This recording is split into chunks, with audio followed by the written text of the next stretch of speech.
In this video, I'll be talking about some of the biggest mistakes that I see people making when using YouTube ads.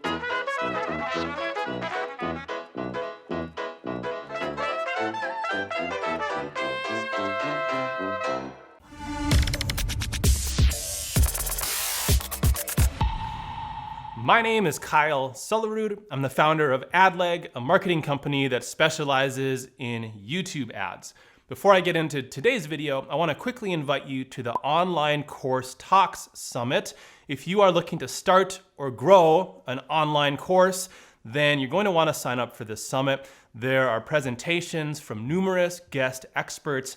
I'm going to be giving a presentation about YouTube ads, including information that I haven't shared anywhere else. So I'll put the link in the description for the Online Course Talks Summit. You can go register for that today. So what are some mistakes people make when they're running YouTube ads?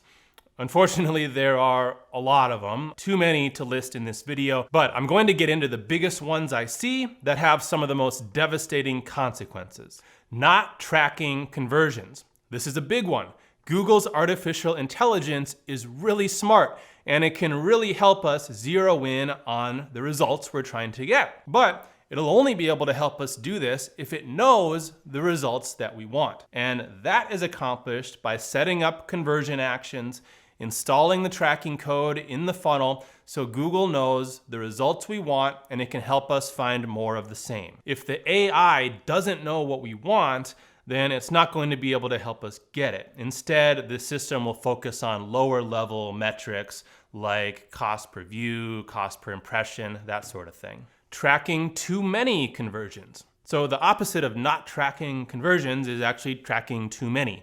And I see this a lot too, where people may have accidentally set up multiple conversion actions for the same thing, so people are getting double counted, or they're just tracking too many things. They're tracking people who have viewed a page for 5 seconds, then they're tracking people who have opted in for something, then they're tracking people who have watched a webinar for a minute, and then they're tracking people who've watched a webinar for 5 minutes, and it just gets to be too much. Suddenly you have one person with 10 conversions counted towards them, and it's going to throw off your ability to optimize the campaigns. So you should be telling Google which conversions to help you optimize for, and this should really only be a handful of conversions. An opt-in, and then maybe 1 or 2 higher level actions. Not having enough video ads. It's possible to get great results from a campaign with just one really good ad. The problem is you don't always know which ad is going to be really good. You could put a lot of time and effort into making one ad, and there's just something off with the messaging and it flops. If that was your only ad and you put all of your eggs in that basket, you're going to be out of luck until you can put another ad together and try it again. A better approach is to produce multiple ads at once so you have more creatives to work with. I've had clients send me 10 different ads that all looked great, but 1 or 2 of them far outperformed the other ones. What would have been the chance of getting that one really good ad if that was the only ad that I had? Maybe a 10% chance. But by getting multiple ads to test from the start, now we can really figure out which ad is going to do the best. So a big mistake is to only start with 1 or 2 ads. A much better approach is to test multiple ads, at least 5, but the more, the better. Not enough targeting.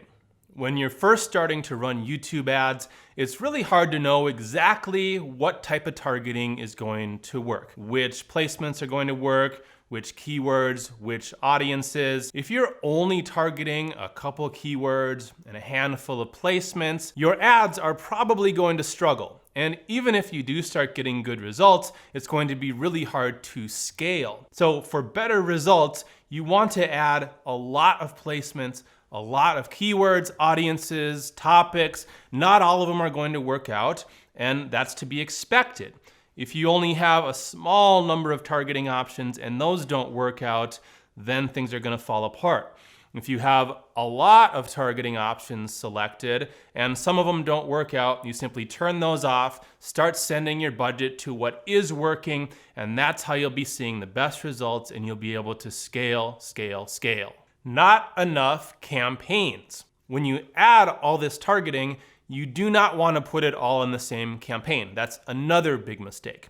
Instead, let's say you have 100 keywords that you found and you think these are all going to be good keywords. You'll want to spread those out, group them into similar themes, and put them in 5, 10, or even more campaigns. What that's going to allow you to do is see which groups of keywords are doing the best or the worst, and then you can start to optimize your budget, putting it where it's going to make the biggest impact. Lack of congruency from the ad to the landing page. I see this happen where a YouTube ad will say one thing, and it'll bring users to a landing page that says something different, sometimes completely different. This lack of congruency can cause people to leave the landing page because now they don't really know what they're getting. It's not the thing that was promised to them in the ad. The wrong type of offer. There are some types of offers that are going to work better with YouTube ads than other types of offers. There may be an offer that works great on Facebook and not so great on YouTube. I'll tell you what these are, but let me say that of course there are going to be examples to the contrary, so you don't need to go blowing up the comments telling me I'm wrong.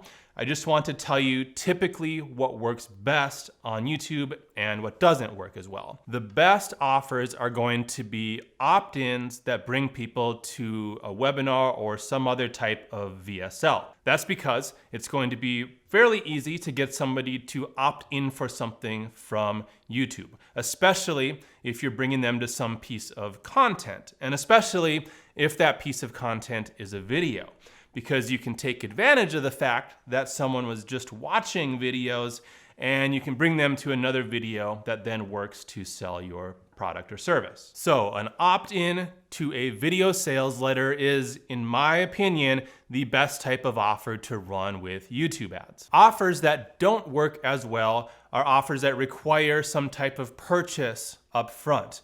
It could be a $13 book, it could be a $7 tripwire, or even a $1 trial for something. People on YouTube aren't as likely to spend money from an ad right away. They're just not in that frame of mind. So when they realize that you're trying to get them to spend money, they're going to skip your ad or leave your website and go back to YouTube and start watching more videos. By asking for that money up front, you've lost the viewer. Now, I will say, if you have a book funnel or some other type of paid offer, there is a place for it with YouTube ads, but the place that I put those types of offers is in retargeting. With a retargeting audience, the numbers on an offer like that can work out well. With a cold audience, much harder to get that to work. And there you have it, some of the biggest mistakes that I see people making with their YouTube ads. And obviously the biggest mistake you can make when it comes to YouTube ads, possibly the biggest mistake of your life, would be to not subscribe to this channel. By subscribing, you're going to get the very best YouTube ads information from me delivered to you every single week.